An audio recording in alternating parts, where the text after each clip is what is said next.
My best friend's husband was beating the hell out of her, so I dragged my brother over there in the middle of the night to teach the scumbag a lesson and bring her home safely. But the very next day, the husband turned up dead, and she pointed the finger straight at my brother for murder. Because of her testimony, my brother was sentenced to death. My mom died of grief and anger, using her final breath to blame me for trusting the wrong people. My dad couldn't forgive me and cut me off completely. Even my fiancé dumped me. Meanwhile, my so-called best friend remarried within 6 months and started living a picture-perfect, peaceful life. In a daze of despair, I fell off a cliff to my death. But when I opened my eyes again, I was back, reborn on the exact night she was being beaten. I was dragging my brother Brad towards that trashy apartment complex where my so-called best friend Bella lived. "Which apartment is Bella in again?" Brad asked, checking his watch. "Brad! Wait!" I slammed the brakes, grabbing his arm. "Shit, I left the stove on! I'm making a pot roast!" "You cooked?" "Yes! Go back to the car and drive home now! If the house burns down, Mom's gonna kill us!" "But Bella, isn't her husband beating the crap out of her right now?" "Chloe, you can't handle Travis alone. We need to neutralize that psycho before he does real damage." "Relax, Brad. She needs to build up some tolerance. Just go." I literally had to shove him towards his car to get rid of him. Standing in front of Bella's door, I could hear the screaming inside. It sounded like a slaughterhouse. In my last life, we kicked this door down. Brad pinned Travis to the floor and punched his lights out. Travis apologized, swore on his mother's grave he'd change. The next day, Travis dropped dead. My brother, my hero, got framed for murder. Brad has heavy hands, sure, but he's not a killer. Something else happened to that piece of trash, Yufeng. Not this time. I knocked on the door, lazily. Rat-a-tat-tat. If they didn't open up, I was bouncing. I'd just say I couldn't get in. Click. The door swung open. Bella stood there, face a mess of tears and snot.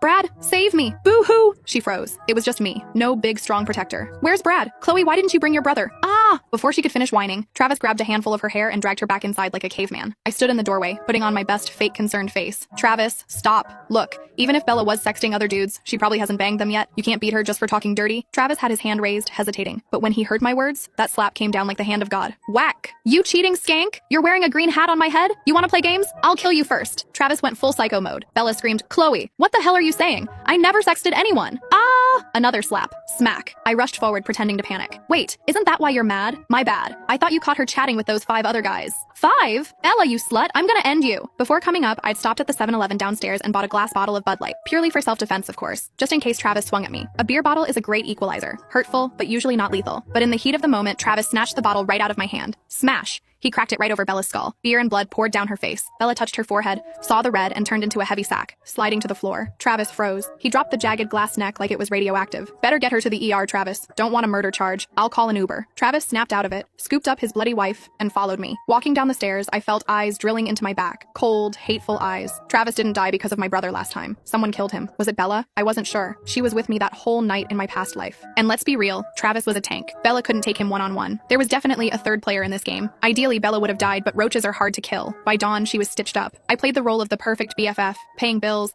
flirting with doctors to get meds, running around